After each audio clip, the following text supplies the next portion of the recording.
Guys, আমি এখন আপনাদের সামনে একটা ভিডিও নিয়ে আসতেছি, যেটা হচ্ছে খুব মর্মান্তিক এবং মানবিক একটা ভিডিও।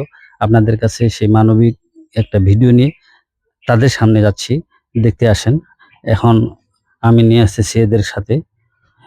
একটা বিষয় হচ্ছে এই ভাইয়ের অনেক দিন ধরে এক রোগে আক্রান্ত, যেটা সে কিনা আলসার বলছিল এতদিন ধরে ডাক্তার। এখন তার ক্যান্সারের নমুনা পাওয়া গেছে। তো তার মুখ দিয়ে কিছু কথা শোনেন। তার কি সমস্যা বলেন? আসসালামু আলাইকুম। আমার আগে ছিল আলসার, এখন ক্যান্সারের নমুনা দিয়ে গেছে। আবার আমার ২ টা কিডনি, একটা কিডনির সমস্যা হয়েছে। মাঝখানে আবার অ্যাপেন্ডিসাইটের ব্যথাও আছে। অনেকদিন ধরে চিকিৎসা করতেছি। দাদার যাই হোক ১০ শতক মাটি দিছিল আমাকে, ওইটা বন্ধক দেওয়া হয়েছে। এখন চিকিৎসা করার মতো সামর্থ্য আমার নাই।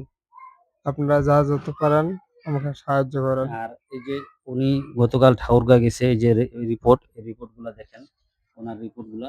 হুম? যে কয়েকদিন ধরে এই রিপোর্টগুলা, এগুলা রিপোর্ট করছে।